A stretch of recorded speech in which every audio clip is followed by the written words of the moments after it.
All right, let's talk about something that causes, instant panic, getting locked out of your Google account. It's that feeling, right? Like the digital keys to your entire life have just poof, vanished. But don't worry. In this explainer, we're going to walk through a really clear, calm, step by step plan to get you back in. So, just for a second, I want you to really think about this. If you were locked out, like right this very second, what would you lose access to? What just disappears? I mean, for most of us, the answer is, well, it's a lot. And yeah, this really puts it into perspective, doesn't it? It's not just about your email. You're talking about years of memories in Google Photos, maybe critical documents in your Drive, and then there's all those other apps and services you log into using Google. The ripple effect is just, it's huge. This quote really hits the nail on the head. Many people panic and make mistakes that delay recovery. And that feeling of panic, it's completely normal. But that's when we make mistakes, right? We start clicking everything, trying anything. So our whole goal here is to give you the right path, the official way to do this that actually works, without any of that frantic guesswork. So here's our game plan to get you back in. First, we'll kick off the recovery mission. Then we'll get into proving you are who you say you are. We'll also cover a special case, what to do if your account is disabled. And we'll wrap up with maybe the most important part, how to fortify your digital life so this doesn't happen again. Okay, let's do it. Time to get started. This is where we stop worrying and start taking action. So the whole process really kicks off with two simple but absolutely crucial steps. First, you've got to go to the right place. And second, you're going to give Google that first piece of evidence to get the ball rolling. Okay, so this is super important. You have to start here and only here. Don't click on any weird links and emails. Just open up your browser and go directly to this URL, accounts.google.com/signin/recovery. Think of it like Google's official front door for this kind of thing. Once you're there, it's pretty straightforward. Just pop in the email address or the phone number for the account you're trying to get back into. Next up, Google's going to ask for the last password you remember using. And look, don't stress if you're not 100% sure. Here's the key thing. Even an old password that's not the right one is still a super valuable clue for Google. It's like a little piece of the puzzle that helps prove you're really you.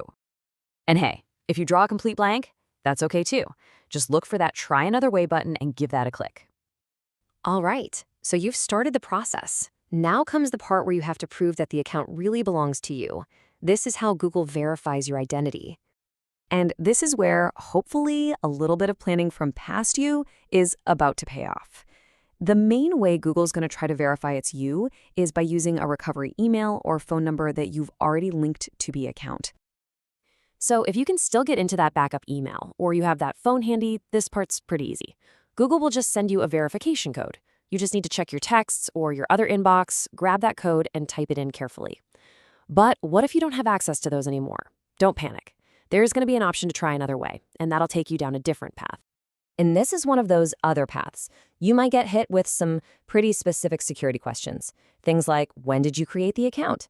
I mean, seriously, who remembers the exact month and year they signed up for Gmail? I sure don't. But here's the thing. Just do your best. An educated guess is way better than leaving it blank.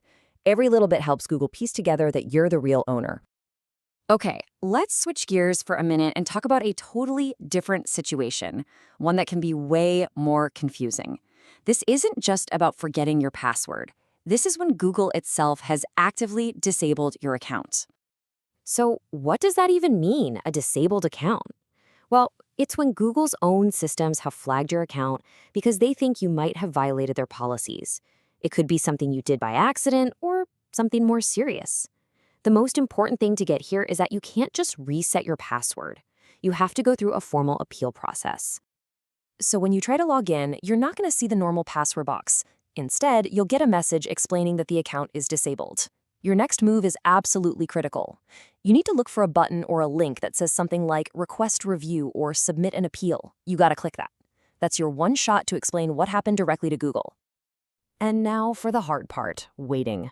This step really does require some patience. Once you send in that review request, it actually goes to a real person at Google for a manual check. Sometimes it's quick, maybe just a few hours. Other times it could take a couple of days.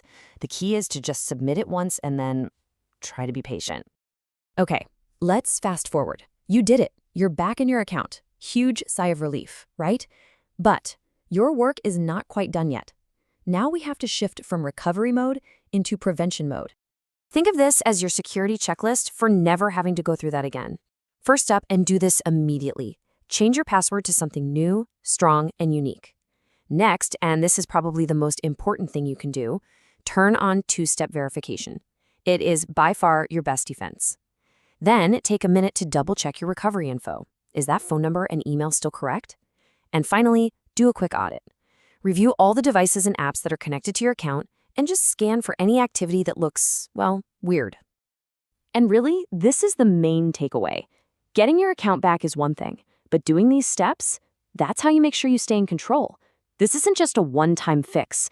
It's about building up your account's defenses so you hopefully never, ever have to deal with this kind of stress again. And that brings us to one last really practical question for you. Don't just nod along here. I want you to actually do this. Whether you just got your account back or you're just watching to be prepared, go into your Google account settings. I mean it, like right now, pause this if you have to. Is your recovery phone number still your current number? Is that backup email an address you actually check? It takes, 30 seconds to confirm? Trust me, your future self is going to thank you for it.